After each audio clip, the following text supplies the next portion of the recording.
Friendo, Steve here. And Larson. And welcome back to Going In Raw, the only pro wrestling podcast you need to be listening to on today's episode. We've got a lot going on. We're talking about WWE Smackdown and all the issues that came with this last Friday's Smackdown. It seems to be a bit of an inflection, a catalyst for change. Something might be going on because it was Vinced.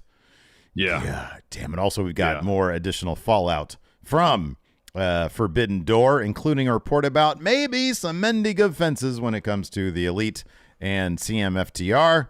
But first, let's talk about God damn it, pal. Changing everything. So if you watched SmackDown last Friday, you probably noticed that several of the advertised matches didn't happen. No, it didn't happen. Talking about matches such as Bayley versus Shotzi. Yeah, right. It's announced. Promoted. Didn't happen. Didn't happen. Baron Corbin versus Cameron Grimes. Yeah. Didn't happen. Didn't happen. Triple threat of Butch versus Santos versus LA Knight. Yeah. Didn't happen. None of them happened, even though they were promoted by WWE. Nah. If you want to do LA Knights in the negative, you go, nah. And it's all seemingly because of Vince McMahon. So Worked Wrestling tweeted shortly before SmackDown on Friday, quote, plans for SmackDown have changed throughout the day, leaving many frustrated with matches announced last week potentially on the chopping block. One change is that LA Knight will now face Rey Mysterio in a singles match as opposed to a triple threat with Escobar. Mm-hmm. And then Fightful Select reported shortly after that one talent asked them, did SmackDown get Vinced due to the amount of changes made to the show? Yeah. And so on a recent Wrestling Observer Radio, Dave Meltzer talked about the changes, saying the following. I'm going to try to get through this best I can. All right, come on. Tag me in, man, because I always feel for you when you have to read these Dave Meltzer stream of consciousness things. So we'll go ahead and I'll go ahead and do this for him. He said this. Vince redid the entire show. I heard rumors. Everyone's got to be like treading on water because I'm sure logic will tell you that there are many unhappy people and Paul Levesque has to be one of them. You go in there and you build these were matches that were built up with promos. They've been promoted for a week. They did the angles last week and then just take them away like nothing. So it's got to be frustrating for the writers. It's got to be frustrating for Paul Levesque. But the thing is that it's Vince, right? And you can't say anything. That's what somebody brought up to me was like, if you're a writer, you can't say anything to Vince. If you're Paul Levesque, you can't say anything to Vince because it's like you're fucked if you say anything to Vince. You can't say anything. They're trying to figure out a way to have him not do this. And like one person noted to me, like it would be a lot better if you did it the day before, like 2 days before, but he's doing it the day of the show. Almost all the things that are advertised don't happen in the last couple of weeks. They're always, or like 90% of the time or more, they're Vince in this, but this one was the most because it was 3 matches advertised, all pulled like hours before the show. So it was a lot of frustration. It's Vince, and I'm sure there's going to be people who are going to try to figure out a way to ask him nicely, but it's Vince. It's like he's going to do what he's going to do. I know one of those anonymous Twitter accounts was like Best Experience Wrestling. The one used to be like Worked Wrestling, I think. And now it's like Best Wrestling Experience. No, Worked Wrestling is still Worked Wrestling. What's the other one then? It was, I don't remember what it was before. Okay. But then it changed its name, yeah. Okay. And they had mentioned something about, and who knows, it's an anonymous Twitter account, so we always have to quantify by saying who knows if it's true or not, that like an actual meeting of some sort is being scheduled. I think, somebody had it that they were like trying to plan out SummerSlam and Survivor Series so maybe, hey, they're going to get with Vince and say, hey, can we get a solid plan where we can map out stuff so that this doesn't continue to happen? Because it's not, that doesn't seem like a sustainable thing. Now, dude, you and I here on the show, we've been pretty positive about WWE because seemingly for a spell anyways, for a couple of weeks anyways, it was a situation where like there were scripts that were done and then the reporting was Vince would make minor changes or rearrange matches. But this past Friday seemed to be like, just the red pen everywhere. Yeah, wholesale changes. And then you can see the frustration publicly, Bayley expressing frustration on Twitter, Shotzi expressing frustration for their match getting pulled. Yep. And I'm not even necessarily saying that, SmackDown was better or worse than it would have been. But when you have all this stuff advertised, clearly it's because they have a path towards the next premium live event and the one after that and the one after that. It just seems like the roadmap is being sort of ripped up. And I feel like the roadmap kind of matters. We have had these good premium live events that have been paying off, stories that have been taking place over a long period of time. So it's one thing to say, hey, in my experience, let's go ahead and put this match here. Let's put this match here. Yeah. And that seems to be, increasingly anyways, if this past Friday was to be believed, a much bigger issue now. Yeah. I mean, it's one thing to move segments around or even to change things kind of on the margins of the story. Yeah. Apparently last week we were supposed to get Seth versus Ciampa in the open challenge. Instead, Vince scrapped that and did the beatdown by Finn, which in the end I think worked pretty well. Yeah. But again, that's not really changing stories that have been laid out, matches that have been actively promoted. Yeah. And then for weeks, and then seemingly taking stories in whole new directions. When you have a match scheduled, Bayley versus Shotzi, that's for Bayley's spot in Money in the Bank. Right. Which is a major deal. Yeah. Because it affects Shotzi, it affects Bayley, it affects Bayley's story with the EO. Yeah. Yeah, exactly. And then you pull that off the show. Well, where is that going to go? Is that to be Bayley staying in Money in the Bank, which is great for Bayley? Yeah. Are they going to save the story beat between Bayley and EO for the Money in the Bank ladder match? It affects stuff down the line. I don't know. I just don't know if Vince conceptualizes that. It just seems like on a whim. I mean, obviously, it's a major inconvenience for performers themselves. And that's a bummer for them, and it's completely understandable why they'd be frustrated. Yeah. If it's a situation where they have something laid out, and then based on Vince's whim, doesn't happen. Well, where does that leave them? Yeah. It could leave them a bit of a limbo, purgatory in terms of the where their story is going. Yeah. So like on Raw, where he kind of moves a couple things around and maybe changes some things, but doesn't overall affect the stories being told. If it leads to a better product, no problem. Right. I still think that even at his advanced age and weird mustache, I think that Vince has probably something to offer. He created the template for weekly wrestling television. And I think that he probably still has something to offer. I mean, would I prefer there be one vision that's on the same, or at least if there's two people, working in tandem, they're on the same page. Vision, yeah. Right. Yeah. It's a unified vision. Or an undisputed vision, depending on what's on the title. But yeah, let's just see what Triple H can do.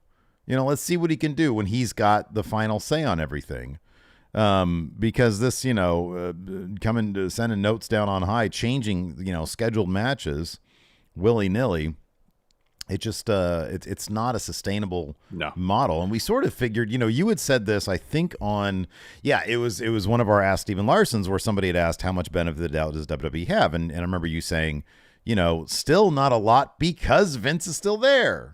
So it's like you can enjoy something that's good in the moment, but getting hyped for something at this point now, if this is going to be the new way, is going to be, not. You always have to temper your enthusiasm to a degree, knowing Vince is still around. I mean, it'd be one thing if the promoted matches were addressed during the show and why they were changed. Yeah, right. Yeah, like if there was something that happened backstage with Shotzi or Bayley.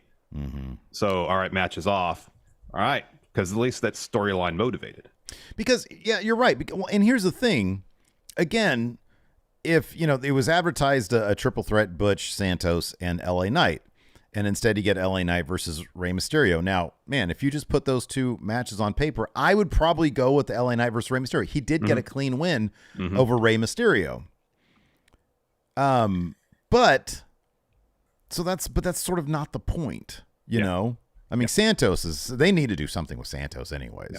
I mean, I'm kind of, if Vince's idea is, man, this guy is cold, I agree, because he just seems to be like, Rey Mysterio fan number one, as opposed to like the guy who he was before, which was like, kind of mob boss, guy who wants to, champion Lucha Libre, by any means necessary. And now he's just like, every corner he turns, he's like, oh, Rey Mysterio is great. He's so lovely. Look at his lovely hair. He's the absolute best. He's the best. He's my best friend. Yeah. I mean, that's I guess that's the situation where, again, it's if the story is promoting Money in the Bank, and for whatever reason, Vince thinks there's more heat in a Santos LA Knight thing because LA beats Rey as opposed to beating him in a match. All right. Yeah, right. I mean, the most egregious change is the Bailey and Shotzi match. Yeah, because there were total stakes there. Yeah. You got to wonder if the LA Knight thing might be because Vince is strongly considering having him win Money in the Bank, and he wants to see, okay, what's the response like? Is this the real deal or not? And he had LA Knight get that clean win over Rey Mysterio. Maybe that bodes well for LA Knight. If you're LA Knight and you're thinking to yourself, man, this guy had me as a manager because I'm like 40 years old. And he doesn't think of me as like a young star of tomorrow. You got to feel pretty good about that now, because he's like, okay, well, maybe he does see me as a Mr. Money in the Bank. Yeah. Yeah, that's possible. But there does seem to be a much bigger issue here. Yes. And just as a fan of the product, it's I was reading, this is kind of related. Lacey last night, we were watching the Silo, and she was like, hey, when's Severance supposed to be coming back? So because it stopped in October 2022. I looked it up. Apparently there's been some behind the scenes stuff, like the showrunner, like one of the showrunners left. They tried to audition a couple more, and then they brought the old guy back, and it was kind of a mess. And I'm like, man, I'd rather them get all that shit in order and then bust it out, because I know it's going to be better if there's, what you said, a unified vision there. And that's sort of the same thing with WWE. You just know, if you understand what's going on backstage, it's going to be better if there's or at least it's going to be more coherent if there's a single vision behind it. Yeah. Yeah. And, they'd be more coherent, and you'd think, well, stories would be set up and then there'll be follow through on those stories if there's a unified, coherent vision. But when you got competing visions, you're going to have a mishmash of stuff where things are going to be set up and then taken off TV, and then they'll try to set something up and then it'll be changed. And it's this constant push and pull between two creative minds trying to get their way. Mm-hmm. Yeah. And, that's not really a recipe for consistently enjoyable television. Yeah. Yeah. Let's talk about this. Of course, Forbidden Door was last night. Mm-hmm. There was reports from Fightful Select that the Elite, CM Punk, were kept on, quote, completely different sides of the building backstage during yesterday's Forbidden Door. And Meltzer had some news about at least somebody in AEW patching things up. These transcripts, again, come from WrestlingNews.co. Dave said neither of them were brought to the press conference, talking about Kenny and Punk, I believe. Tony Khan said later down the line they would be. FTR and Omega, the Young Bucks, they're all fine. Some people think it's like this divide with Punk and FTR against those guys. With Punk, there's still fence mending that needs to be done for them to work together and everything like that. It could happen. It may not happen. Time will tell. But with FTR, it's fine. Mm-hmm. There's nothing at all that would hold up if they want to do a tag team title program at some point tomorrow. Everyone's cool with that. FTR worked really hard on that too. They went out of their way to get that done. There was stuff there, of course, but it was not nearly as bad of an issue as it was with Punk. It was much easier to mend. So anyways, that's all taken care of. Step in the right direction. I wonder who this is coming from. I mean, there's no way to know, but I'm trying to think, whose camp does this obviously looks good for the Elite. Oh, hey, we mended things with FTR, but Punk, he still is not interested. Yeah. But then Punk will come back through PW Insider and say their lawyer said I can't talk to them. They had military grade security there. I guess it looks good for FTR because they could present themselves, or this is speculation. We don't know what we're talking about. It's stupid because the whole thing is stupid. It is. So stupid. Why not indulge? So, it could benefit FTR. It's like, hey, we're here. We're trying to make things work. We're trying to patch things up with everybody. Yeah. We're trying to be maybe even the intermediaries to bridge this divide between the Elite and Phil. To his credit, Dax did tweet out a long time ago, the Elite versus CMFTR at Wembley. That's the match. You do that. That makes all the money in the world. And I agree with that. You just do it. You put it all aside and you do it. At this rate, Steve, they've already sold 70,000 tickets, so that's just added value. It's added value. The tickets are already sold, Larson. Tickets are already sold. Yeah. No. So it's for the European tour, Steve. Yeah. So is Dax going to talk about? Is he going to talk about people running to Dave Meltzer and saying that they're cool with the Elite now? I don't know. I don't know. How dare they report on me? It's so ridiculous at this point. It is very so ridiculous. Utterly ridiculous at this point. Is. It's exhausting. I quite enjoyed that CM Punk match last night. I thought it was a lot of fun, and I'd like to see, I'd like to see everybody on the same page. And before Kenny Omega lets Will Ospreay dump him on his head again, I'd like to see Kenny Omega versus CM Punk. I think it'd be a lot of fun. Yeah, agreed. So get on the same page, man. That would be nice, but I'm not holding my breath. I'm not guessing it's going to happen. Yeah, probably not a good idea. Probably not. On that one. Anyways, before we get started on talking SmackDown, do you want to pay some bills, Larson? Well, let's do it. Well, let's take a quick break here. Good word from our sponsor, iHerb. Now that I'm getting up there in years, I'm getting older. I don't know if you noticed this, Steve. Oh, every day. Oh, wow. It's become obvious. I need to take better care of myself, which means making sure my body gets everything it needs to operate at peak performance. When I'm looking for the best value and wellness products, I go to iHerb. Yeah, man. I think most of us have our favorite grocery stores to shop at, right? Now, with iHerb, you can have your go-to stop for all things health and wellness. I'm talking vitamins, supplements, snacks, spices, and a whole lot more. And for a limited time, new customers can get 22% off their entire order by going to iHerb.com and using promo code RAW. I went to iHerb looking to get myself some probiotics, but I wasn't exactly sure what I wanted to get. But iHerb made the process a breeze because you can search by category, brand, customer ratings, price, even diet. For those who are maybe vegan or have food allergies, and I was able to navigate the numerous options effortlessly and decided on getting these right here, probiotics. They got 30 billion probiotics in them, Steve. Nice. So far, so good. Plus, shipping is free in the United States on orders over $20. Right With over 24 million authentic reviews and 1.3 million 5-star ratings, iHerb has helped more than 11 million customers find the best products for them. It's time to get your health in check with iHerb.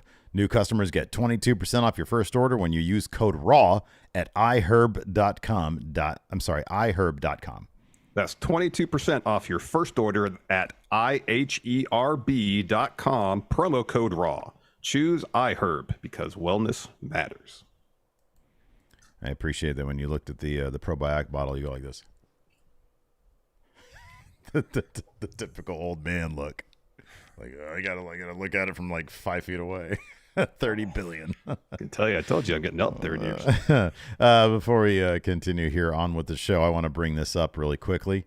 We have got new merch now at Friendo Club, and I've got a special guest to talk about this new purple merch. Here, I got this little audio file to play on my phone right here, Larson.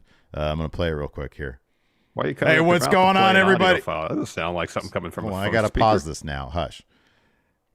What's up, everybody? This is Phil McDonald, Stone Cold Steve Austin celebrity impersonator. That's right. Do you love... Shut up. This is an audio ad. Do you love... It was pre-recorded. I was telling me to shut up. Do you love the color purple? Do you want to give the color purple a Luthes press? Oh, Fast hands. That's right. Do you love the color purple? I can name a couple things that are purple. The new Grimace Shake. All right. Brock Lesnar's face when he gets gassed. Yeah. My engorged belly. No. Fine. There's also a bunch of great purple merch right now at FriendoShop.com. Use code PURPLE to get 20% off. Old shirts, new shirts, some shit called Wrestle Juice as well. Got new hats. That's right, new hats as well. Next hat.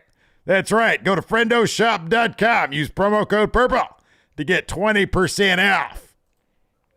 Thanks again to... Now you bother trying to cover your mouth there, huh? Thanks again. Well, on YouTube, they couldn't see anything because the whole ad was up there on the screen. Oh. You would have done that on Twitch if you were half a professional that I am. No, I'm exposing your exciting news today. Subterfuge here. What? Exciting news. We have a new guest at the end of the show. Larson has I don't even know who this is. Nope. Larson has arranged a new guest to do the Raw preview, and this is very, very exciting. Yeah, I'm pretty excited about Can you give us a hint?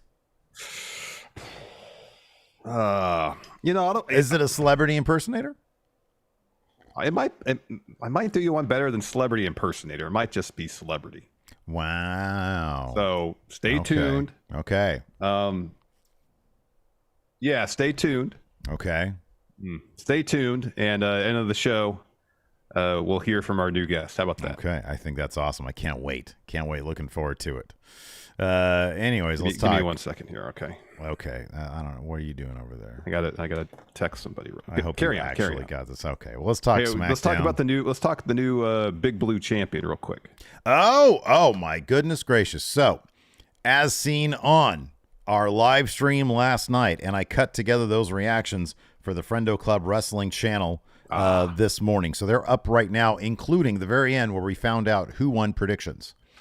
Brandon McClendon is our new Big Blue champion. That's right. He was able to wrest that title away from John Hosey. I'll be getting that Brandon McClendon render, the picture of the new champion, up by tomorrow's programming. And this was crazy because it came down to a tie between Brandon McClendon and Too Cool. And then we went to our tiebreaker. I think it was Brendan had 45 minutes because the tiebreaker was Bryan Danielson versus Okada. How long is that match going to go? Yeah, time of the match. Yeah, Brendan said 45 minutes. Too Cool said 10 minutes. It was literally 27 minutes, halfway in between both of them. But then we looked at the 27, how many seconds it was? 42 seconds. So it was 12 seconds in favor of Brandon McClendon. Had they gone 30 seconds less time, or even 13 seconds less time, Too Cool would have won. Champ right now. And here's the thing: Brandon came back from going into the main event in 100th place. 100th place with the Danielson win with the number of confidence points. Brandon had on that. Shot up for a share of the lead and won on the tiebreaker. So congratulations. Of course, for Money in the Bank, we'll do another kind of advantage thing, but this time it'll be like the briefcase where if you win the predictions for that, you'll have an opportunity to cash in some points down the line at a future predictions challenge, maybe leapfrog who was in first place. So stay tuned for that. We'll have the Google form going up for that later in the week. And of course, middle of next month, I'm really excited for this. And Cody Miles, who does all the forms, does an awesome job with all of them, has the G1 forms done. And if you want to participate in this, either click join on YouTube, youtube.com/Steven Larson, or you can head over to the Patreon, patreon.com/Steven Larson, and the $5 and up tier there, all the $5 and up tiers there, gets you access to the predictions challenge as well. What does that look you have on your face? Let's just carry on.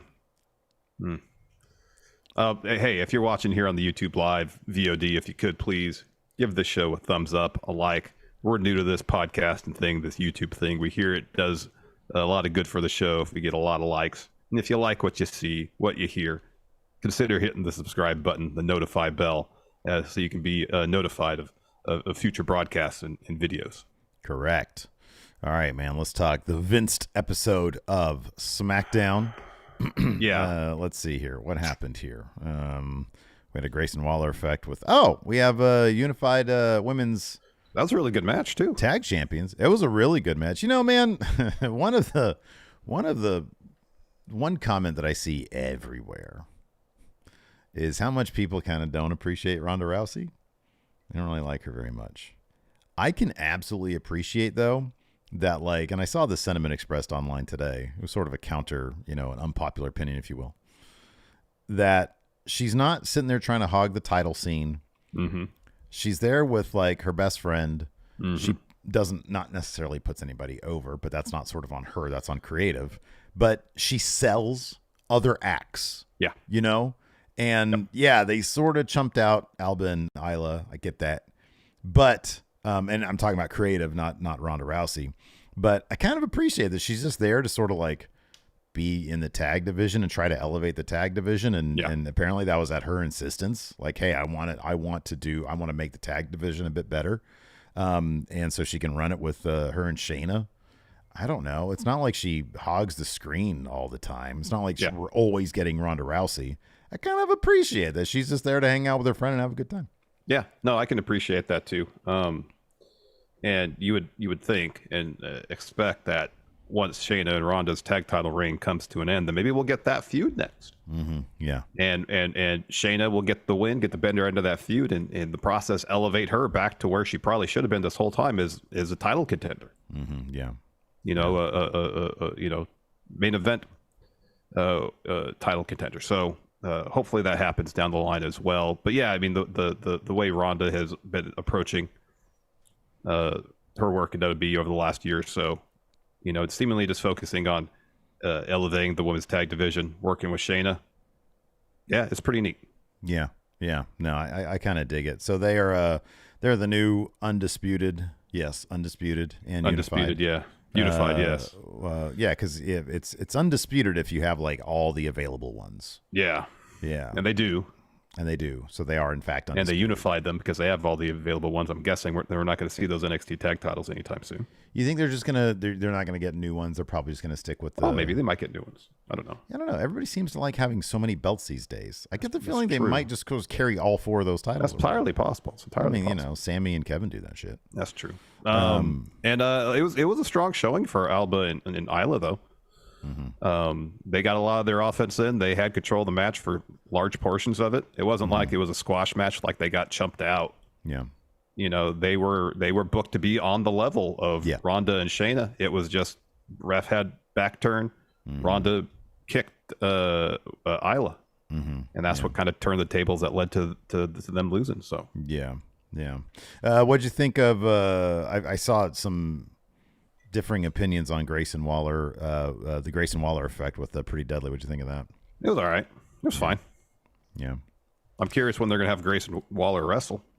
I'm I don't know.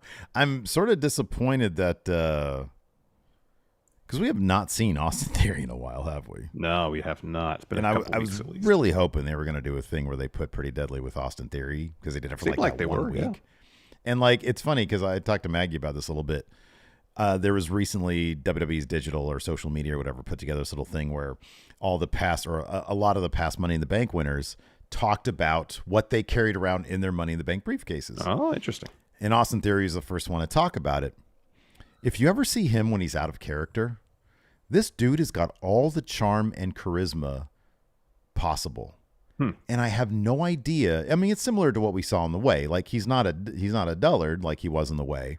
Yeah. But you see him talk just like a normal person and not trying to do, hey, I'm the best and I beat John Cena. Not all that crap. I swear, if they just made this dude himself, but amplified him up to 11, he would probably get over really quickly with it boggles my mind they're not just taking a really simple approach with Austin Theory. Yeah. They're taking a really lazy approach, but not a simple approach. Yeah, I know. So much of it is paint by numbers heel stuff. I know. Yeah, I know. It's not terribly inspired character direction. And I thought that maybe putting him with Pretty Deadly, like in a longer capacity, some of that stuff. Would help unlock, at least some of the comedic elements that I've seen in Austin Theory that we haven't seen in a while. Yeah. Let's talk about this Usos promo that opened up the show. So it seems like the Usos are kind of directing most of the blame for kind of the split of the bloodline, not so much on Roman, but on Paul Heyman. There's several times they said, Roman, your family, we still love you. You have to look outside of the house, outside of the family, to find the snake. And they said, Paul Heyman. I really like that if it leads to their realization that it ain't Paul Heyman.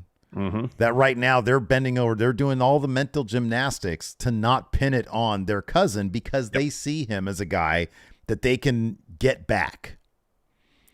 And via whether it's like something at Money in the Bank that happens or what, Roman needs to assert that, no, I'm the tribal chief. This is me. He's not manipulating me. Yeah.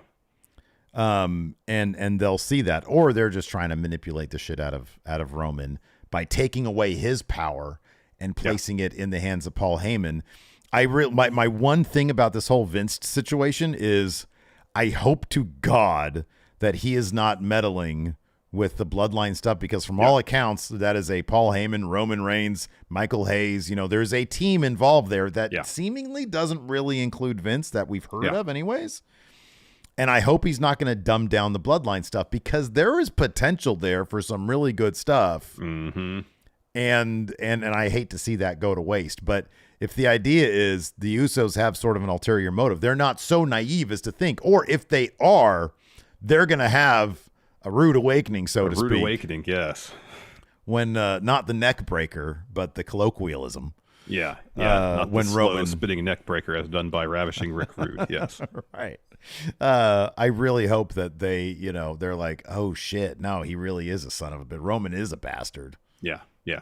Yeah, I thought the same thing, that if this was a situation where it was misdirected anger because they can't bring themselves to get mad at their cousin. Mm-hmm, yeah. Because he's family. Right, he's family. They grew up with despite everything that's happened. He's still family and they still love him. Mm-hmm. So rather than face that realization that, no, this is Roman behind everything, and he's the one that drove Jay crazy for the better part of 3 years. Yeah. That tried to drive a wedge between Jimmy and Jay. Mm-hmm. Yeah. They have to face that reality and come to grips with that probably before they can overcome Roman. So I don't know. I mean, like, I thought there's a pretty good chance the Usos win at Money in the Bank, and maybe a slightly lesser chance that Jay actually gets an opportunity to pin Roman. But if the Usos are looking at this where this is Heyman's fault rather than realizing this is all Roman's doing, that could come back to backfire at Money in the Bank. Yeah, absolutely. So we'll just go ahead and kick it off. There was Jay leaves the Bloodline video package, that awesome bit from last week, and this week the Usos show up with a promo. The crowd, they're super over with the crowd. They're in Lafayette this time, weren't they? Yeah, it was a good crowd this time. It was a good crowd in Lafayette there. So I get maybe you were right. Maybe there was some self-reflection there. They collectively went home and said, "Man, everybody's dumping on us. We have to bring our A game when it comes to WWE." That's what I'm saying. Could be. Anyways, so Jay says. Jimmy says, Jay says the Bloodline, and Jimmy stops him. Jay says, all right, the Usos are now in your city. And Jimmy says, I'm feeling good. Jay, how you feeling? Crowd is chanting Usi. Jay says, if I could be a hunter right now, we're about to fight our family right now. We're not supposed to do that. Family's supposed to lift each other up, get each other's backs from day one till the end. We're always supposed to. And Jimmy cuts him off, says, sounds like to me you made the absolute perfect choice. And Jay says, I love you. Just like Roman Reigns, we still love you too, Us. We do. You're the tribal chief. For 3 years, we were in the trenches with you. We did anything you told us to do. But where you messed up, you disrespected me and my brother. So Jimmy continues, we're obviously raised on respect. Respect is huge. It's not about falling in line. We fell in line and we became the most dominant faction in WWE. Now that was ran with respect. But once you start to show us we're not worth nothing, when you started to show my brother he ain't worth nothing, guess what, Roman? Your ass is left on the island of relevancy all alone. So Jay says, real talk, it didn't even sound like you, Us. Your blood, we can forgive you. Who we can't forgive are the ones on the outside of the house, the ones who are on the outside of the circle. If you follow the rats, they lead you to snakes. And the biggest snake of them all is Paul Heyman. Jimmy says, for 40 years, you want to claim you have the utmost respect for our family? For 40 years. But how could you take orders from someone who would drive a wedge between two brothers who are built on nothing but love and respect for each other? Jay says, now we got to get all of y'all. Now we got to go to London and go to civil war with our family. With that being said, you're looking at the best tag team in the world. This ain't no singles competition. Roman, Solo, let me talk at ya. At Money in the Bank, it's locked down. Solo, Roman, welcome to the Uso Penitentiary. Yeah. Yeah. So one interesting thing that Jimmy said here is for 40 years, you want to claim you have the utmost respect for our family, yet you would take orders that would drive a wedge between two brothers. He's still acknowledging that he's taking orders. Yeah, so it is in a sense. So based on that, this seems like it's more so manipulation on the parts of the Usos to try to drive a wedge between Heyman and Roman, as opposed to not really facing or pitting the blame for all the manipulation on Heyman. You know? Yeah, right. Yeah. Based on that line. So we'll see. We'll see how it pans out. Then we get Rey Mysterio versus LA Knight. If you thought LA Knight was going to take this loss, nah. I think I like the nah better than the dude. Yeah. What everybody's saying. So anyways, early on, Ray hits LA Knight with a 619, goes up top. LA rolls to the apron, then Rey kicks him to the floor and does that cool sliding splash thing he does. Smackdown rolls on. Rey's looking for another 619, but LA Knight catches him, puts him on his shoulders. Rey escapes that. Rey's looking for a wheelbarrow. LA Knight catches him, looks for a belly to back, but Rey flips out of it, lands on his feet, and then LA hits him with the BFT, the billionaire finger trap, man. They get the win, and afterwards, LA Knight's trying to beat up on Rey some more, and then Santos runs down the ring to make the save. Yeah, you thought Rey was going to get this win? No. What everybody's saying. Oh, man. Steve, do you want regular fries or curly fries? If you thought I want regular fries, no. Give me curly fries. You want curly fries? Yeah. There we go. So then we have Solo and Heyman walking backstage, and Ridge Holland's just minding his own business. Oh, man. And he almost walks into him, stops, and like Solo's, staring him down. He's glaring at him. Yeah. And so Ridge says, what are you looking at? Yeah. And then Solo nails him with the spike. Hits him with that spike, and he's like, yeah. And Solo just says, I'm not in the mood tonight. Yeah. And walks off. Then Heyman gets his phone. Call Roman Reigns. Stupid red phone. His iPhone 6. Well, it's matching the Bloodline. No, I know what it gear. does. It still looks like a hell old phone. After that, it'd be funny if it was like a Motorola, like he's doing the thing where you have to text and like it'd be like the phone he had back button. in the Dangerous Alliance days. Yes, the giant brick. Yeah. Anyways, after that, Pierce, Sheamus, and the trainers are all checking on poor Ridge. Sheamus tells Pierce, he's like, "Hey, give me Solo," because they're like, "Okay, breathe, Ridge, breathe." They're like, and Pierce is like, "I'll handle it," and Sheamus says, "That's not good enough. I want blood." So Sheamus comes over to the ramp, says, "Solo, I saw what you did to Ridge. I know you're back there. If you want to fight, I'll give you a fight. Get your ass in that ring tonight, and you're in for the fight of your life." So they're going to have a fight. That was the main event. It was a good match, too. Before all that, we had the tag title unification bout. Ronda and Shayna taking on Isla Dawn and Alba Fire. Raquel Rodriguez sitting ringside. As mentioned, this match was tons of fun. Yeah, this is a blast. And it was a really good showing for Isla and Alba. And if they were to tell the story of them losing here, I said this after Chance and Carter lost to Ronda and Shayna. I'll say the same thing for Isla Dawn and Alba Fire. If they tell the story of them losing here only to come back around to be the team that beats Ronda and Shayna for it. Yeah. That'd be pretty cool. Yeah, I kind of feel like, I don't know, like Liv came back to a pretty big response. I don't really expect them to win these like outright, like immediately. But if I were to say anything, look, I hope that they build up Isla and Alba. It's just, they're cold. They're fresh. I'll put it that way. They're fresh. Yeah. You got to heat up big time. Oh, absolutely. I'm not saying in 3 weeks' time they'll win the tag titles. No. I think it's probably no. If you think it's going to be Alba and Isla, no. But it might be Liv, yeah. So, anyways, like you said, this match was a ton of fun, and you mentioned the finish here. So Ronda puts an armbar on Isla Dawn as Shayna puts a clutch on Alba Fire. They both tap out. Shayna and Ronda win, pretty dominant there.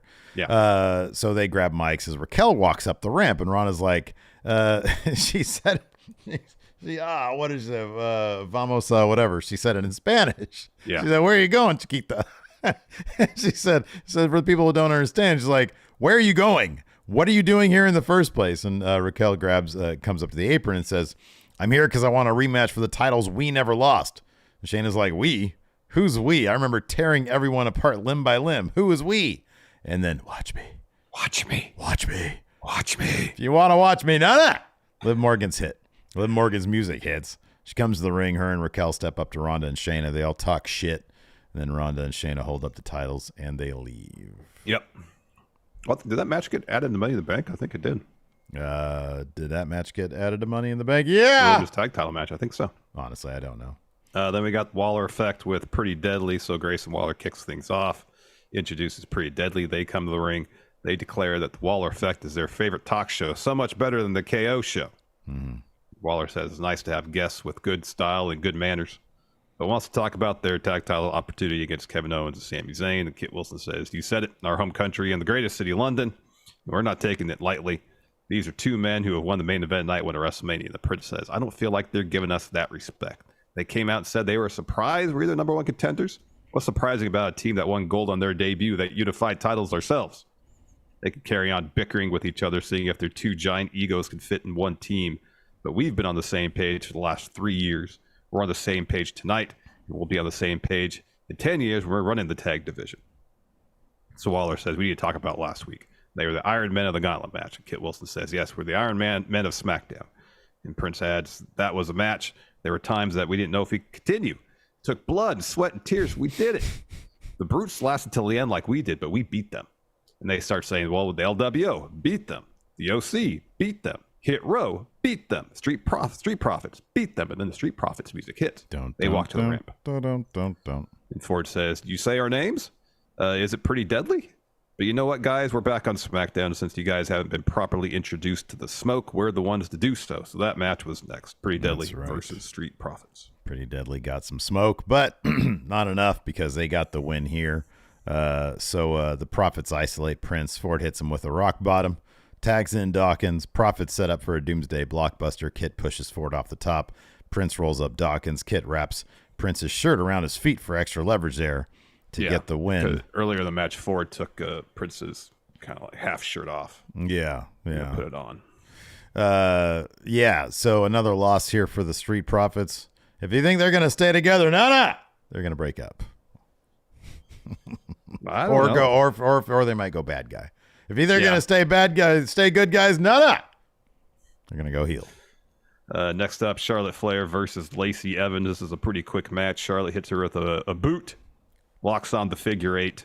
Lacey taps pretty much immediately. But Charlotte doesn't release the hold because she's waiting for Asuka to run in the ring and attack her. Mm-hmm. She does so, even though her shoes fell off. Yeah. And then she beats up on Charlotte some, salutes her, dances a little bit. She saluted her. That's right. That's funny. Yeah. Nice of Charlotte to use Andrade's figure 8, man. That's really cool of her. That is cool. She did do the Tranquilo pose, though. Dude. They are such an awesome couple. They really are. They really, to be always shouting each other out across promotions, you gotta love that shit, man. I know, that's pretty great. It's pretty great. So after that, Adam Pearce is on the phone. Bianca steps up and she's like, "What's up? I heard you want to talk." Pearce says, "Yeah, I'm thinking about the championship match last week between Asuka next week." You trying to make iced tea come out of my nose with all these yes? No. Nobody wants to see that. Next week between Asuka and Charlotte, and it brought me back to what you said last week. What happens if Asuka or Charlotte take a shot at you, try to provoke you? Bianca says those two should be focusing on each other. I just want to be ringside to make sure nobody else cuts the line. But if they come at me, I'm going to defend myself. Pearce says there's too much at stake and I can't afford this going sideways, so I'm going to bar you from ringside. You'll have your opportunity to challenge the winner face to face. Bianca says, oh, like last time? I should trust you, right? You think she should trust Adam Pearce, Larson? No. What everybody's saying. Sorry. It's just this episode, and then I'll move on from that. I don't know, man. I feel like we said the same thing about John. If you think I'm going to stop doing no. There you go. And we had our main event, Solo taking on Sheamus. Early on, Solo's working Sheamus's back. Even hits a Samoa drop on the floor. Yeah. So Sheamus is holding his lower back like I do after we play some basketball. And then Sheamus eventually mounts a comeback, hits a backbreaker. Solo rolls to the apron, and then Sheamus hits him with the 10 beats. He's calling for a bro kick. Instead, Solo counters with a super kick. Sheamus responds with a knee. Solo kicks out of the cover there. The finish. So this finish is pretty cool. Mm-hmm. So there's a bit more back and forth in the ring, and then Solo hits Sheamus with the Samoan spike, and Sheamus just goes tumbling to the floor. Mm-hmm. So Solo hits him with the Uranagi on top of the announce table and then puts Sheamus against the barricade, like sitting down back first against the barricade. And then puts him through it with a running hip attack. And the ref looks at Sheamus and is like, nope, match is over. Calls for the bell. Yeah. Solo wins. Yeah. So medical is called down to attend to the Sheamus ringside. Solo starts pushing him all aside, drops him. And then the Usos music hits. Mm-hmm. And they come to the ring, slide in. Solo meets them in there. They start brawling. And then the Usos hit Solo with a bunch of super kicks and follow with a double splash on Solo. Mm-hmm. Yep. So Maggie put up a poll here on our Twitch chat. Oh. It says if you had to pick one, LA Knights, or LA Knights, no. And it's like 50. It's only 9 votes to 8 votes. 9 votes in favor. Oh, look at that. The yeah's pulling away. Oh my gosh! Now it's dominant, 64% to 68%. More than I'm sort of curious. So how many people do we have over there on the Twitch? I'm going to put up a poll here on the YouTube. We have 177 here on the Twitch. Start a poll.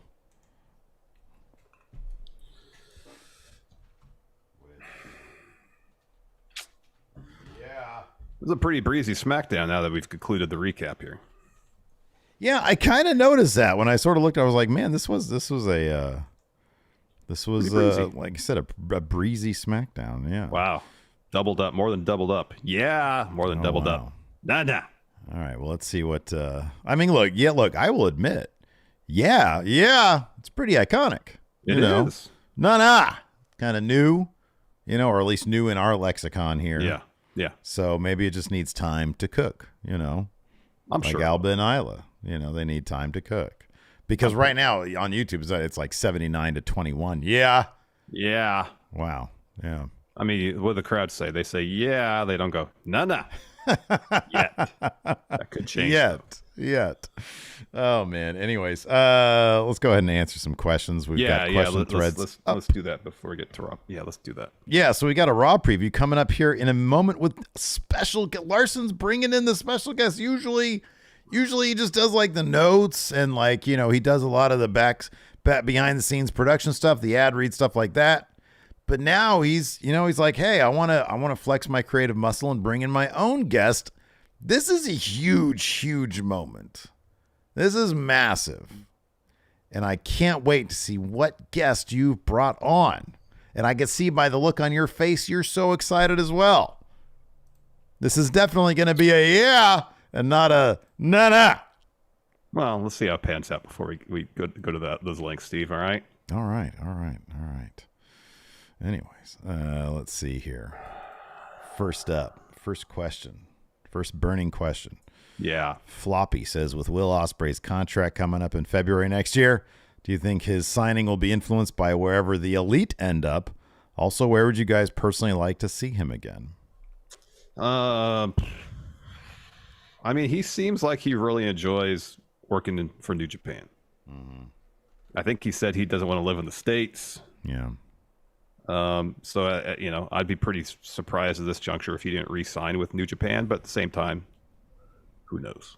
Do you think... He did say during the media scrum last night that he feels like his body's starting to break down a little bit, and I think he said he's going to wind down doing indie dates. Mm-hmm. So just focus on, I would expect, whatever company he signs with in February. Yeah. So, if he just wants to get one last massive contract before, maybe retiring, then that is a possibility he could sign somewhere here in the U.S. Otherwise, if he's content with just wrestling and, some of the best wrestlers in the world in New Japan with maybe not making as much money, then he'll probably do that. Do you think... He's going to make good money wherever he goes. But that's true. Yeah, I don't think it has anything to do with the Elite. Mm-mm. Do you think it's predicated on whether or not they put the? Well, I guess they did already, huh? He's already a world champion there. Yeah, he had the IWGP World Championship. He didn't have his reign was sort of because there was the whole. He got hurt. Yeah, that's right. Yeah, he did. Because he beat Ibushi for it, and then he had to vacate it, if I remember correctly. Yeah. So yeah, man, I don't know. Yeah, he'll make good money wherever he goes. I guess I always say, it's whatever aligns with his own ambitions. I would imagine that WWE could pay him the most. Mm-hmm. That would be an AEW, but I don't know I honestly don't know what kind of contract he has with New Japan now and how that compares to what he could be making elsewhere. I have no idea. Yeah. No idea. It's entirely possible. It's comparable, but I don't know. Yeah. Cruz here says that WWE went with Austin versus Hogan at Mania 18. Would that match close the show? Yeah. If what now? If it was Austin versus Hogan at Mania 18, would that close the show? Yeah. Oh yeah. Of course. Yeah. Over absolutely. Jericho and Triple H. Yeah. Yeah. Absolutely. Yeah. Alex Foster here says, should LA Knight grab both briefcases, declare it a 2-for-1 special? Yeah, I think you should totally do that. That'd be amazing.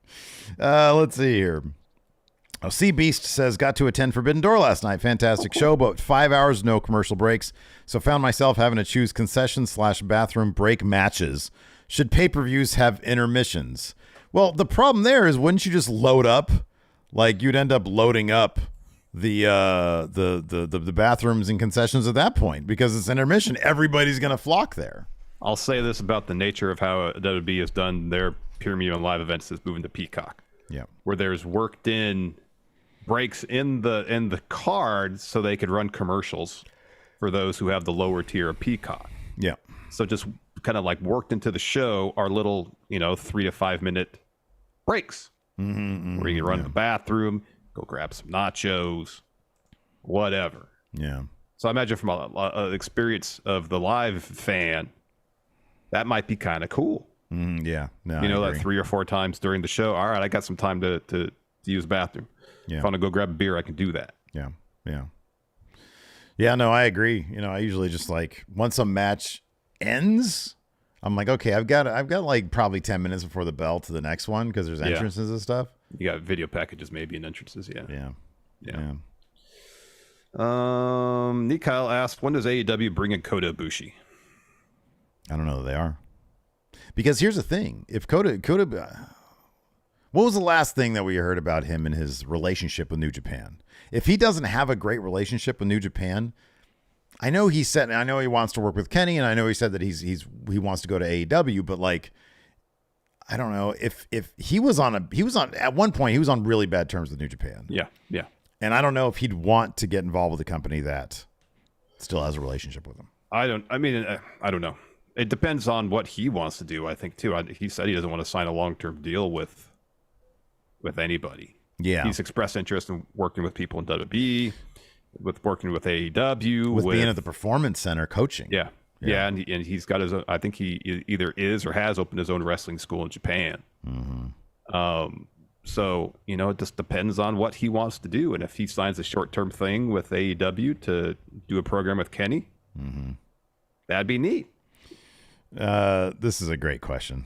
This is a really great question. Jesse Helsius says, was it a tactical error for Okada to break Danielson's arm? Larson, it seems like at this point it was a tactical error for Okada to break Danielson's arm. So I guess he can't break anybody's arm in the course of a wrestling storyline or match because then it'll be a tactical error. Right. It'll be a tactical error. You can't do that. Oh man, this is we didn't talk about this in our lead story today. Dave Matushek says, since WWE are trying to solve the Vince problem, what possible solutions could they conjure up? How do you approach Vince? Like, what do you do? Do you first they're going to try the diplomatic way and say, hey, so that we're all on the same page, can we lay out a roadmap? I got it. This is what you do. You need to be on my page. God damn it. You send him a script for the show. Yeah. And it's not the actual script for the show, so he's marking it up, putting red ink all over it, changing things, moving segments around, submits it. Yeah. But the thing is, it wasn't the script in the first place. Oh, yeah. And what you got to do is you got to go into some AI type deal. Okay, sure. And create that show using AI imagery and video. And then you got to hack into his personal feed at the office and broadcast that there. This is like a Mission Impossible movie. Meanwhile, the show as you actually wrote it goes on as you wrote it. Okay, yeah. Yeah, maybe try to drive him crazy. Vince, this is what you sent us. Look, here's the receipt. This is the email that you sent us. And he's like, this isn't the PDF I sent. Oh, come on. Vince doesn't know anything about PDFs. Telefax? Yeah. God damn it. I sent you a telefax. I know. Here's the log. Hey, Dad, here's the log. Look, here's the cover sheet. We got it. Look, cover sheet says everything looks great. Signed Vince. Look, it's got your name on it, Vince. I love farts. See, of course it's you. Snow cones this weekend? Yeah, right.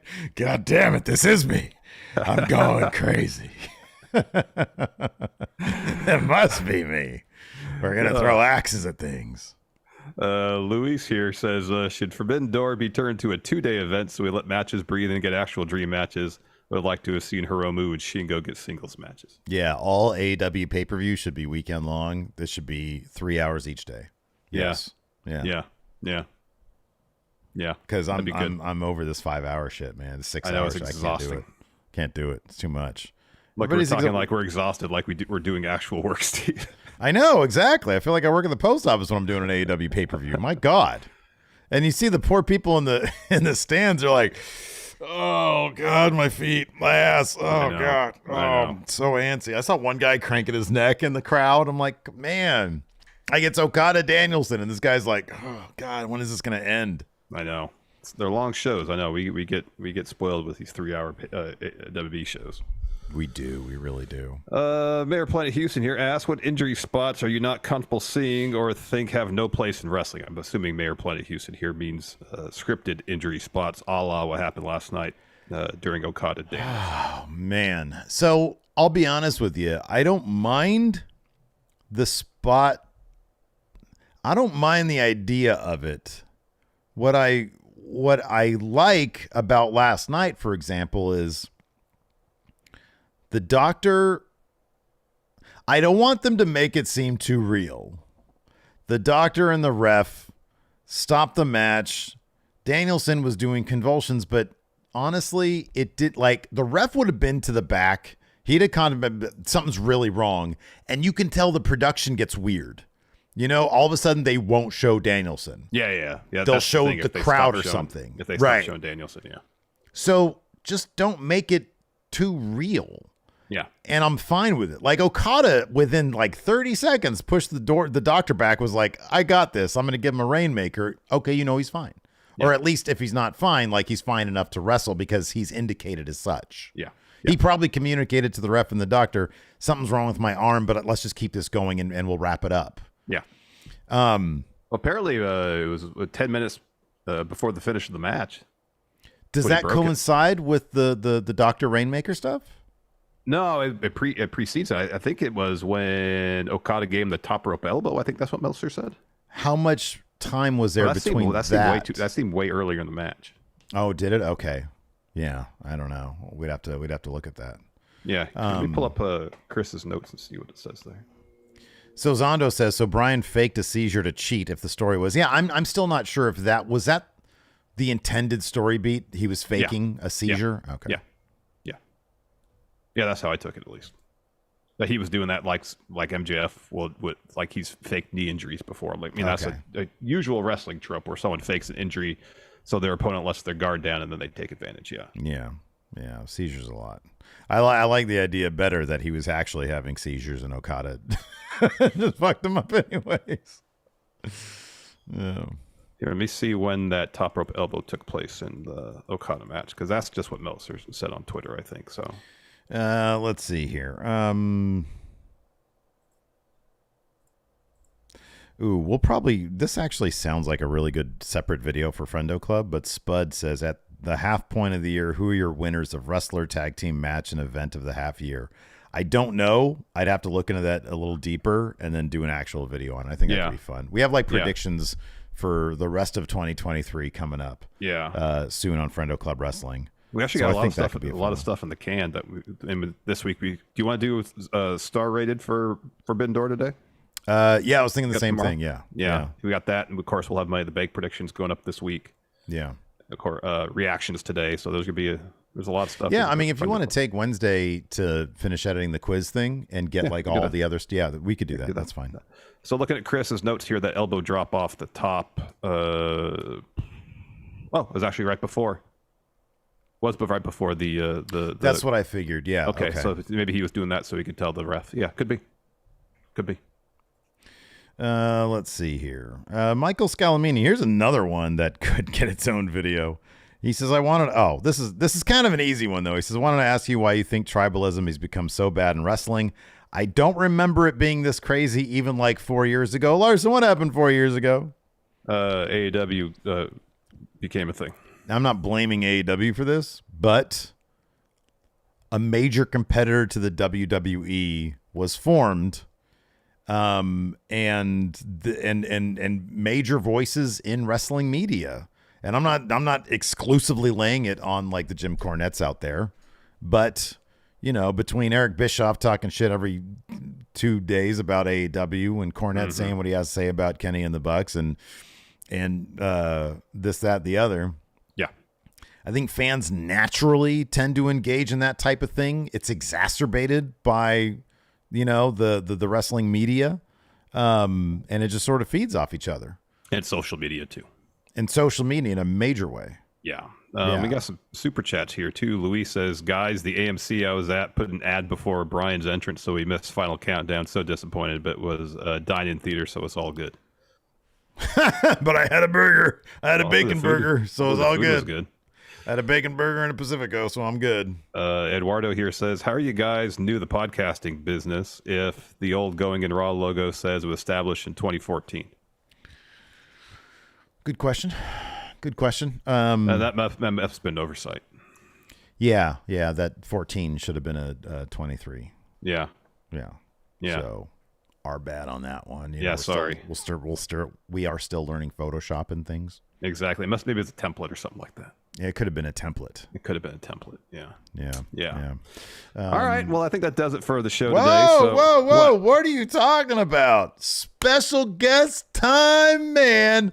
Let's bring him in, Larson. Who is your special guest for the Raw preview? Because we got to do a Raw preview today. So I made some phone calls. Yeah. Tail end of last week. Yeah. Sent some texts out, some emails. Mm-hmm. Really excited about it. Mm-hmm. And I know you saw me fretting over my phone here. Yeah, you're very obvious with throughout that. the show. So I got some bad news. I don't mean to channel Bad News Barrett here, but I got some bad news in that. I was really excited about the special guest. However, something came up, canceled. So we're not gonna have a special guest for a Raw preview. We're gonna have to do it ourselves, Steve. No guest today. No guest. Nah. Is there a special guest today? Sorry, canceled. Pulled out. No. Nope. Not yeah. No. Not yeah. No. So I mean, we could do it ourselves quickly and just be done with it. We don't have to have anybody on. Well, here's the thing. You and I have known each other for a very long time. Yeah, maybe too long. Yeah. Too long. Yeah. I can basically read your mind at this point. And when I saw you fretting, I kind of realized you didn't have anybody lined up. No, I did, but they canceled. That's the thing. But they canceled, right. No, they couldn't do it. I was trying to see if, I believe you. The whole show. I believe you.